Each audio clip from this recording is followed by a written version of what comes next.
Hello, hello. Welcome back to the Build 206 studio with Double Dutch Divas Shameka. You already know Miss Angie is here in spirit today. She was unfortunately not able to make it, but we all have life and things that happen. So I am here with my new guest, Catchy. Kechi. We are welcoming Kechi to the show. She is an amazing woman. I've read a little bit of her bio, but I'm totally going to leave it up to her to tell you guys a little bit about herself. Well, hello, everyone. Like Shameka stated, my name is Kechi, and I am a 31-year-old American-born Nigerian with a passion for people and a heart for service, honestly. I know that's right. Okay. Hey. So, currently, I'm the Chief of Operations for Pro Se Potential, which is a nonprofit organization, and we work with youth. And our main goal is to empower them to outperform their environments. So we really want them to reach their fullest potential and let them know that they are not stuck in a statistic, really, and let them know that there's no barriers to the things that they can achieve. I also am the CEO of Overcomer Consulting, which is a creative consulting firm. And what I do there is I help with anything creative, from events to marketing to strategy to how to overcome things that are holding you back as a woman. So it's overcome her. My main focus is empowering women and young girls to be all they can be and shine as bright as they were born to do. I love that. Oh my goodness. That is so amazing. I told y'all new fabulous guests. Okay. Here we go. Here we go. I love that. So do you work independently? Like how can people, tap into your services, or is there anything that they need to know as far as a website in case they were interested in any of those groups?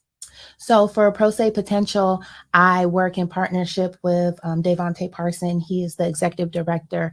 And right now we are building partnerships in the community just for resources for our youth. Our main focus is housing security, education, and job placement. So we do all of that through learning circles where we focus on healing centered engagement, one-on-one mentoring, and case management. So we're always looking for people in the community who are ready to volunteer and also have a heart for the youth that want to hop on board and help us with anything we're doing. We do have a website. It's prosepotential.org. And also we're on Facebook and Instagram as well, Pro Se Potential. Okay, Pro Se Potential. Okay, this is what it's all about, is being out in the community, shaking hands, meeting friends, stating what we have to offer and how we can help each other. That's kind of like what we are trying to build through young women, young men, but our future and our further generations to come definitely make a difference, and we want to embrace that and share it and swap as much information and programs and potential that we possibly can. Exactly. Right, so I think you've landed directly in the perfect place at the right time. So let's go ahead and get into it. I got a couple questions for you, so we're just gonna talk about it. What is the top issue negatively impacting Black women in your opinion?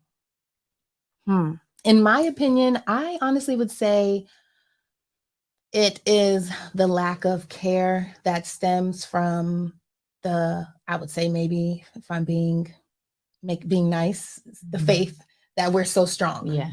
I feel like we have been conditioned to believe that Black women can handle more, so they could carry the weight of the world. They can handle more pain, and that's in every arena in the medical field. Definitely, just as mothers, as women in general in business, we don't get as many raises. However, more work's being put on us. Right. And then also in the household, it's a stigma. Definitely. And I believe that is probably one, in my opinion, one of the biggest issues concerning Black women. Yeah, that's amazing. I highly agree with that. Like you think that sometimes a Black woman can do every single thing, and that we're not, easily broken, or right. that, we're just that strong, where what you say, how you affect us, how you approach us, how you treat us doesn't sometimes make a difference. And let me tell y'all, we feel that, number one. Number two, it's important to, again, know that and respect it and be able to put that out there. and own that, because it's so women have been being mistreated for so many years and so many different things that we've experienced. Now we're a little more powerful, you know, we're starting to be in higher places and things of that sort. And it's like, it's a privilege. Yeah. When did it become a privilege to be a strong, amazing person? Like, you serious? Like, it gets crazy. Yes. So I highly agree with that. There is lack of that in the community for women, especially. With that being that said, how do you think we as a community can address this? Like, how can we help it? You know, how can we make it better? Honestly, that's a hard question, yet it's so easy because it's conditioning. So the only way to get rid of something that you have been conditioned to do, conditioned to believe, is reconditioning. So just reiterating the fact that though we are strong, we are human, and though we can carry a lot, doesn't mean we have to. Doesn't mean that we were made to carry it all. And like I say, the youth, they are our future. So it starts, to me, it starts there. You know, older generations, just like we've been conditioned, it's almost normal. It's almost a normal thing. And sometimes you just, you know, this is what it is and it's not going to change. But the youth, they're young and they're optimistic and they have so much hope. And they're still sponges, you know? So just teaching and reiterating and showing them the power in sharing the load, the power in respecting what it is to be a woman, what it is to share space with a woman, because it is a very powerful thing. You know, we can do a lot on our own, but with help and the right support and love, we can do even more together. Exactly. That's been something that we've kind of talked about a lot, you know, through these interviews and things, is, you know, that self-care and you know, loving yourself enough to love another person, you know, and be that helping hand, and you know, be that shoulder to cry on and things of that sort. But educate, like, you know, sticking together and guiding each other, leading each other, setting examples for each other. That's what we need right now. So I agree. I couldn't have said it better myself. Okay. Yes. Perfect person, right place, right time. All right. So we're going to go a little bit deeper. And you can choose to answer this or not, but have you, or do you know anybody who's ever been convicted and been to jail? Yes, I can say that I do. Okay. And how did that impact you or others, do you feel? Well, me, it's more, they were more so friends. I don't have a lot of family members that when I was coming up, that I have been impacted that way, but mainly just friends and people that I was close to coming up. And it's just impacted me in a way, you know, when you're young and you run with a certain group of people, you make all these plans on what you guys are going to do. And when you turn this age, how you're going to show off, how you're going to make this and do this. And when someone goes away, you know, that those plans are diminished, you know, they're put on hold. And a lot of the times they may not be who they were when they come out, you know, so you're reintroduced to someone else, and doesn't mean it take away from your relationship, because when you love someone and you're there for them in every stage of their life.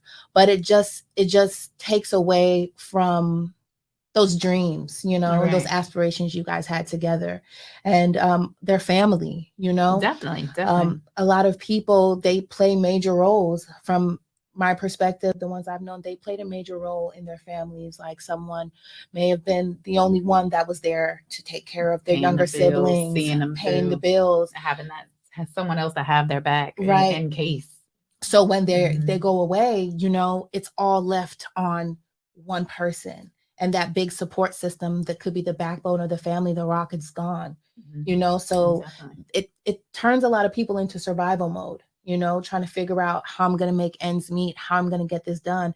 And unfortunately, a lot of time that leads them to be in a prison themselves, just like their incarcerated, loved individual. Yes, I highly agree with that. Yes, I couldn't agree more. I'm like, yes, it definitely affects everybody. Like, it's so amazing how, you know, that rock being removed can sometimes either make you or break you. You know, like, you never really know how it's going to affect you until it happens. And so, you know, I agree. gotta entrust in yourself, and then do the right things, so you don't have those experiences. But I, on the other hand, had a lot of family that I knew that was in and out. I went myself, I learned my lesson, and so it can definitely change you. So you definitely want to make sure that you're following the right path and doing the right things. But in your opinion, how do you think it could have been prevented, like even for your friends, or just what do you think their main thing that they missed and landing themselves in jail, whether it was right, wrong, accident? I would say guidance. A lot of the times, even some people can seem well off as if they have everything or they have it all together.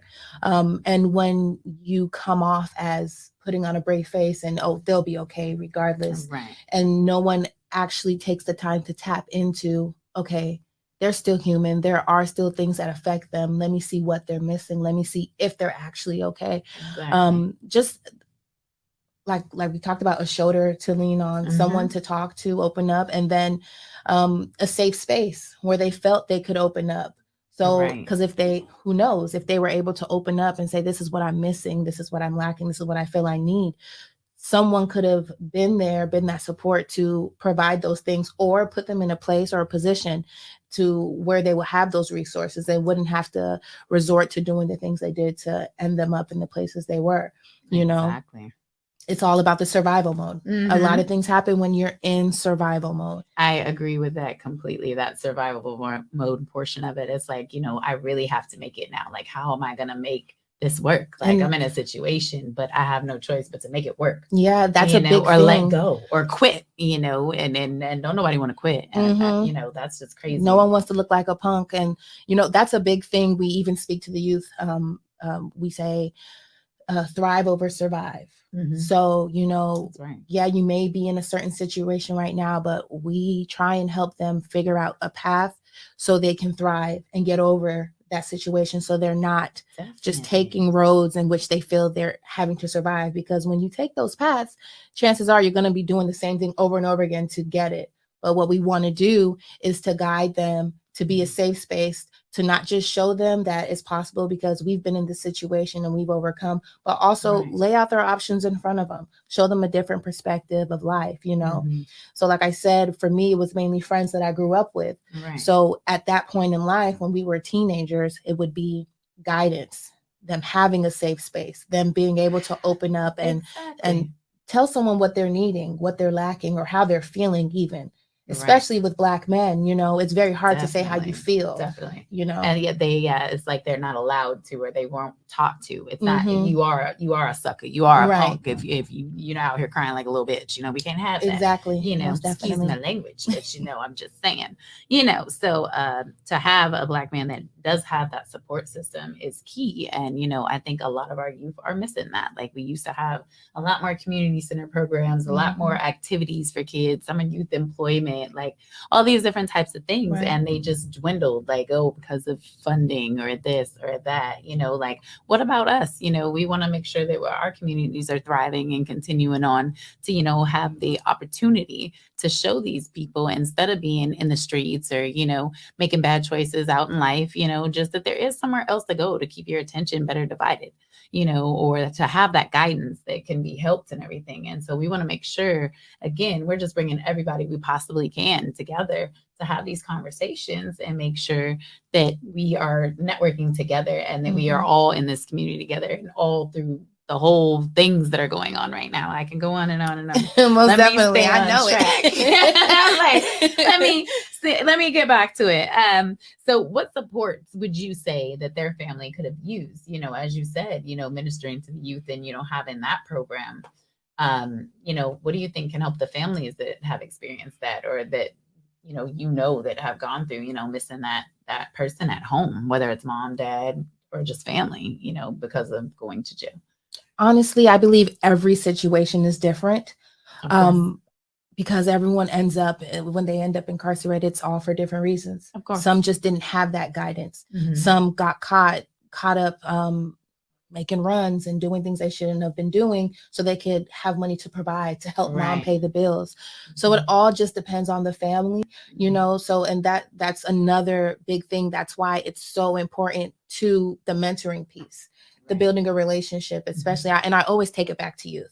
You Yeah, know, right. and that's like the main And thing we do. that's what we focused on, right? We Like have we to. have to make sure that they're available to take over the reins when we leave. Right. Like we're not going to be here forever. We know that. So You know, you got to teach them. That's where the case management piece comes into it. Like with Pro Se, there's a reason why we do mentoring, and then we do case management, and then we do learning circles with healing centered engagement in the middle, because the case management, that's where we provide resources not just to the youth but to their families. The mentoring is where we build the relationships, and that always comes first. The first thing is to build a relationship, let them know they have a safe space with us, let them know that we're here for them, whatever they need, that they can talk to us. And it doesn't always just we all know they won't just automatically open up and start spilling everything. Not a teenager. You know, I remember one of my mentees, middle schooler, right?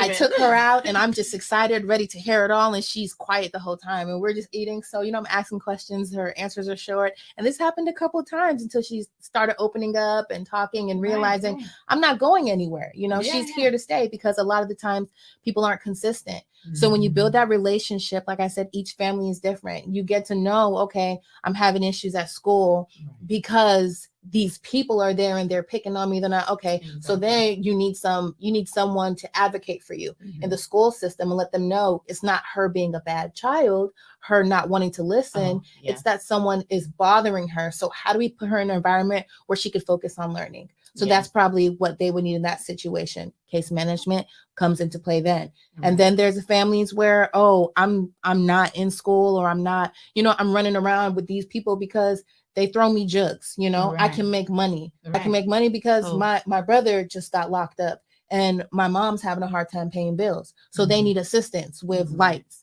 So then we can tap into the partners who can give a stipend for that, So it just depends on the situation. It depends on the youth. It depends on the family, what actually is provided and the resources that they may need.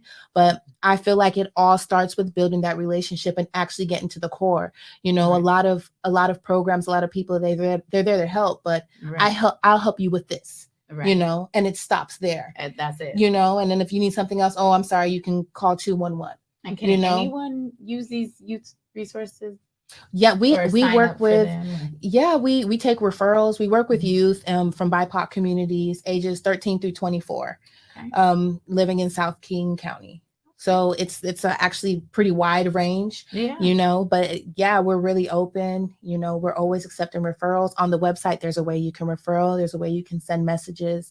But just to circle back to the question, we really take pride in being very specific with each person, because we're not going to marginalize you and say this is what you need. Each family is different. All communities are not the same. Each city in South King County doesn't have the same issues. Right. Is basically what we're tapping into here, so everybody does need something different. Every situation is different, and actually having someone that will take the time or that actually cares to be involved and consistent, like you say, is hard to find. It's really hard to find. And so again, this is why we have this place and this space, is to make sure that, we're working together and trying to see what the issues are and make sure that there's a safe space to either promote or, discuss issues that are bothering you and things of that sort, that we are topic savvy on. So this is going amazingly. So what do you think about everything else that's going on?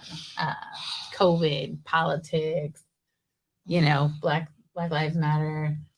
Well, to start, COVID. Honestly, I will say right now, my views and everything I have to say about COVID is probably from a biased perspective, just because of everything that it took away, everything it took away. But I like to try and be on the positive side of things, because it did bring a lot of things. It brought the realization of the importance of connection. It helped it helped me spend more time with my daughter. Mhm. I have a 7-year-old, and her being home, it helped me Mhm. get to know her more, and helped me stare in the mirror, because that's Right. what it was. I know that very well. Yes. And then people got to work from home, and then with working from home, and you get to manage your time, and with managing your time, you get to start other things. Right. I started journaling again. After a while, it just got very hectic working. I worked in program management in the healthcare field for 5 years. And I remember it just got back to back. I was just moving. And at first I would do the things I loved, like work with the youth and volunteer on the side. And then it got to a point where I wasn't doing any of it. Oh yeah. It just with COVID, slowly dwindled away. Definitely. And it was COVID that made me realize, because they shut it down, and I kept saying, oh, I'm going to do it. Oh, I'm going to go to the next one. I'm going to go to the next one. Then there was no next ones. Mhm. It was just me, myself, my child, and the house, Yeah, what you gonna do? It's going what are you back. gonna do? Quarantine. So COVID took a lot away. It took a lot of great people away as well. Yeah. And so Lots of I loss. do Lots of have some negative feelings about that. But like I said, I try and be on the positive side, and it did also bring me some realizations that I hold close now, and made me tap back into my values. If it wasn't for COVID, I probably would have never, or this quickly, said, okay, I'm going back to doing what I love. I can't spend my time just working. I have to do something I'm passionate about, enjoy life. I have to do something that makes an impact, that I can look back and say, I changed lives. I helped people, Right. And I mean, that's COVID. Yeah, that's COVID. That's right. COVID. I'm like, I feel the same way, like the quarantine and everything. Just now, like, okay, maybe you don't listen in class. Maybe it ain't your teacher. I've seen a lot of memes about that. Y'all. It was hilarious. But yeah, you never know. And it changed the touch, the wanting to be near someone, and just being cooped up in the house. It's almost like cabin fever. Right. I did a lot too, like a lot more indoor gardening, or baking. I was making masks, all kind of stuff. I was like, I can sew a little bit. Let me see what I can do on this. I actually wrote and published my first book. Yes, during COVID. Gonna bring that back up. Yeah. I'm like, so yes, you are an author as well. Yes. Let's get into that. Like, I wrote a book last year, actually, called A Single Mother's Guide to Not Losing Your Shit. Okay, a single mother's guide to not losing your shit. Okay, we all sometimes almost lose our shit. Okay, so this is amazing. What? And it was like a journal. Like I said, I started journaling again, and I found myself writing a lot of tips to myself and lessons that I learned, like because I took COVID, really made me sit back and reflect a lot. So I just started writing notes and writing lessons and writing tips, and then journaling about how I felt about it and times where I felt different. And I said, you know what? I'm going to do this, because when I first became a mother, I was automatically a single mother. This is something like I heard these lessons, and I took some lessons that I got from some mentors that I met along the way, and women that helped uplift me, because I mean, it's hard. It takes a village. It takes a village, all the time here.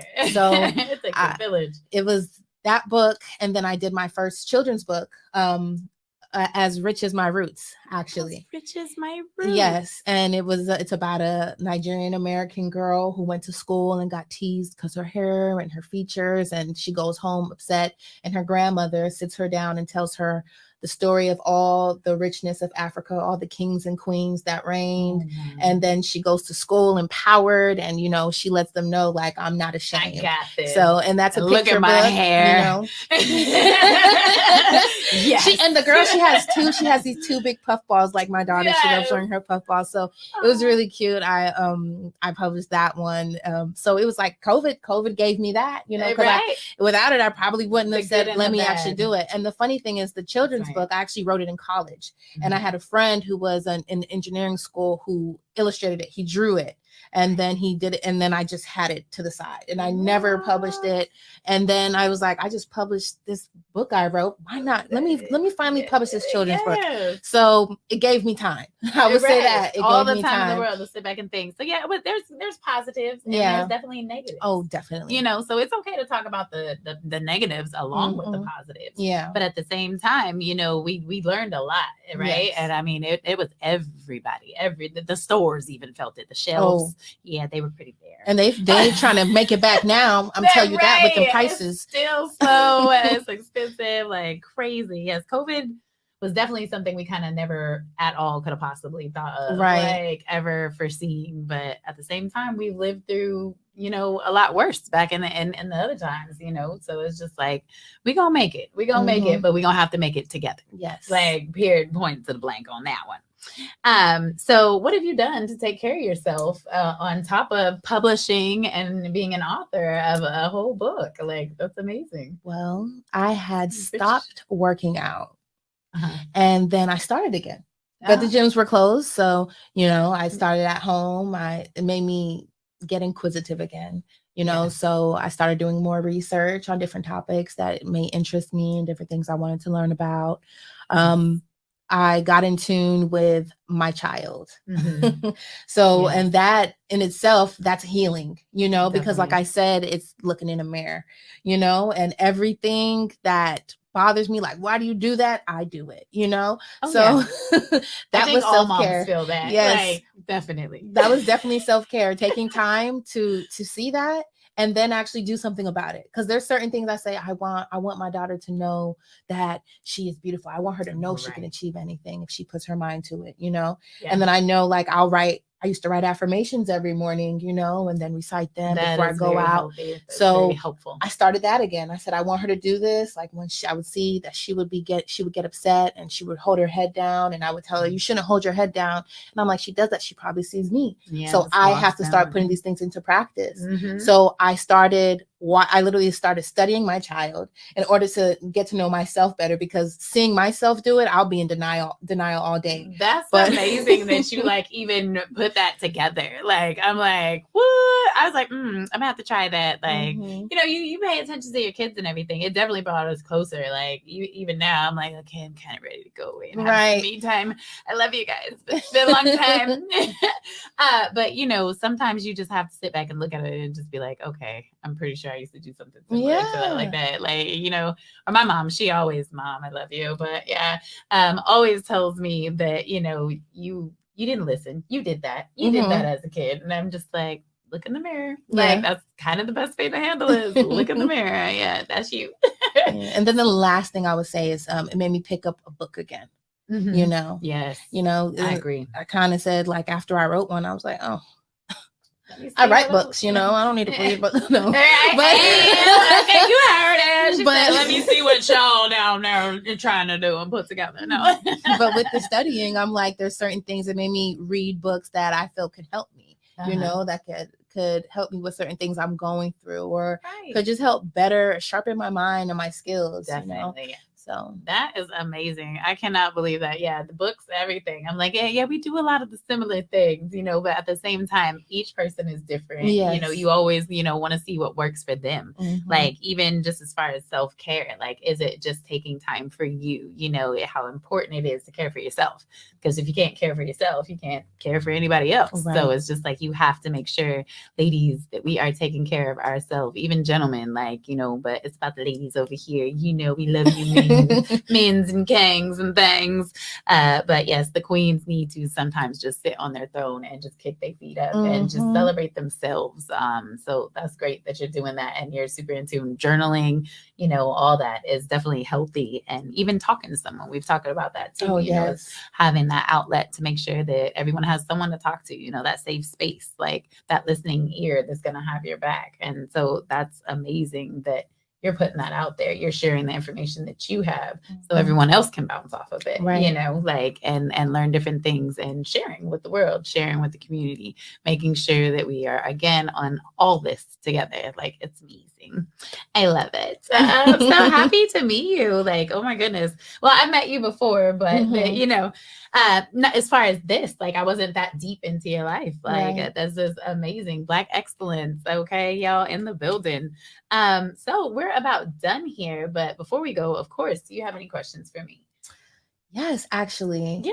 I would kind of want to piggyback off the first question about Black women. What would you say is like the number one thing that's affecting Black women in this community? I would say the respect and the workload of a Black woman. Like it's just you're more put off as being too hard, and you got it all because you're strong. Like you got it. You don't need no help. Like you don't have any feelings and nothing like that. Like you just carry the weight on your world and just keep pushing, and you're supposed to. Right. That's your job. Like and you have to work hard and do that, you know. So that stigma, like you say, is key. Like, you know, you have to hold it down, but at the same time do what makes you happy. You know, don't overwork yourself and things like that. So my goal of the year as a Black woman is to make sure that I am caring for myself and treating myself as the queen that I am, and that I do what I want to do and I make myself happy, and I don't have to just work on other people's time. I can do other things and be happy, and at the same time, do I even have to work with you people? Okay, I can do my own businesses. Right. You know, like I can do me, you know. So I did massage therapy and things of that sort. Like I've just done a lot with my life. And so it's to be the best woman that I can be, you know, and make sure that I'm opening up to other Black women and that I'm networking. Like me and Angie and the Double Dutch Divas, that was a mutual friend. I need to jump with you guys because yes, you do. I have ropes I brought back from Maryland, and no one has let me put them with the little beads. They're different colors and they're on the concrete. Oh my gosh, I've been waiting. Nobody. I'm gonna text you because tomorrow night it's going down. Oh, for real? Okay. Yes. Okay. Always. Yes. Everybody in the community is always welcome to be with the Double Dutch Divas. I'm sorry you didn't get to meet Miss Angie, but I'm sure you will in the very near future. And as far as networking and things like that, like it sounds like you have a lot of resources. We're definitely working with the youth in the middle schools and elementary schools around the community, north, south. We're kind of, you know, going where we can with those that, you know, have the time to have us. But just working with the kids and making sure they just have some free time to have fun and let go and be crazy and get your workout on and feel good and be with other people and work as a team. Everybody's a Double Dutch diva. You know, it takes nothing. Anybody can do it. All you got to do is move your feet, try and give it a shot and you're good, you know? So yeah, it's definitely just being open to be more involved in the community and tap into everybody that I can that's willing to share and participate. And we have these conversations and continue that. And even this is new for me, you know, but I'm always in some type of something, y'all. I just got a knack for it and I enjoy it. And so I'm going to make sure that, you know, we keep this going and that we open up the platform for anyone and any woman.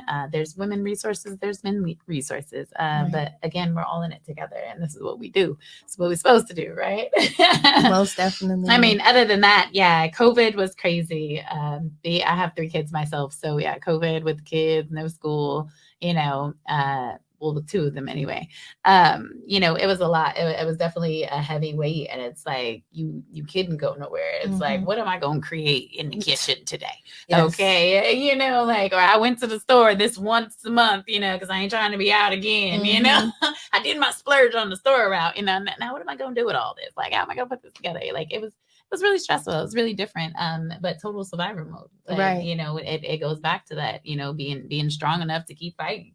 You know, we didn't know how long we was going to be locked up in the house or anything like that. But just the fact that, you know, we are still here and most people, you know, have dealt with it. But there's not to say there's not a lot of pain out there behind it. There's not a lot of broken families behind it. It's not a lot of lost people in the world right now, you know. So again, having that platform to talk about it is like key. And, you know, just being open, make sure you're loving yourself, you're loving others, you know, in the community throughout any which way it goes.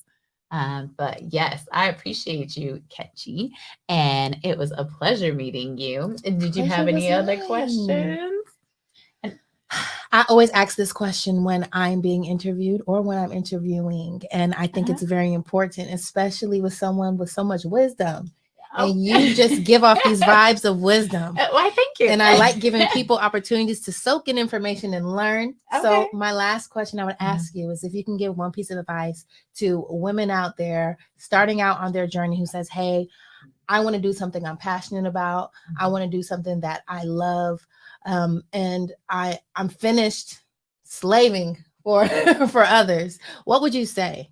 You gotta get, it's like Nike, just do it. Mm, You know, like you have to get out there. And like, if you really believe in it, yeah, you may fall. You don't want to put all your eggs in one basket, you know, but at the same time, take that leap of faith, jump off that branch and just poke your foot in the pool, you know, and see, check the temperature, you know, and see what it's like. But you'll never know if you constantly make excuses or second guess yourself or think that you can't do it because you've never done it before, or you're not like them, or you're not as popular or as rich or, you know, those type of things. It's like, if you want it, you got to go out there and get it. Yeah. You know, keys. Yeah. These are keys. Yeah, for real. You know, so make sure that you're doing that and that you believe in yourself, because doubting yourself isn't going to get you nowhere. Like, never has doubt gotten you too much anywhere out the door, right? Like, it's like, if you're scared of everything the rest of your life, you're not going anywhere. Right. And we don't want to just, you know, stay at a safe space. You know, we always want to elevate. We always want to go up. You know, we always want to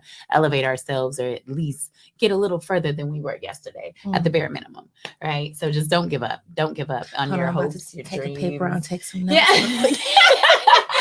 I'm like, for real, y'all. I do love being with the youth and things like that. I think it kind of started here randomly because this is where I'm supposed to be, but I ain't go shut up. I say what I want, is my opinion, and I can say what I want too. So I appreciate you guys listening and participating. I mean, because a lot of people are like, I didn't even know you. What do you want me to talk about? Like, oh, no.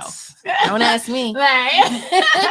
Okay. So yes, it has been the greatest pleasure. Like, I appreciate you, and what an empowering, amazing woman this is. Like, just doing the most, like working with the kids. Always. Author. You want to spit any of your websites out of there again, the things that you're doing? Yes, I'm going to put out the prosepotential.org again. That's PROSE potential. All right. .org. Social media, the same, no spaces. And you can follow me, Catch the Overcomer, on Facebook. I'm Kechi Amaefule. It'll probably be somewhere in the right because it's hard to spell, but that's KECHI, last name AMAEFULE. On Facebook is Kechi Amaefule, the Queen. And on Instagram is Catch the Overcome Her. Yes. So, boom, it goes the dynamite. Okay, I love it. Oh my goodness, that is so amazing. Well, again, y'all, you know where to find her. I appreciate you tapping into our series today. You know, the Double Dutch Divas will be back next Sunday, and we appreciate you, and we look forward to seeing you again. Thank you so much, you all, and thank you, Kechi. Thank you. It's my pleasure. Super dope. Best time ever. Good times. Good times. Yeah, all right.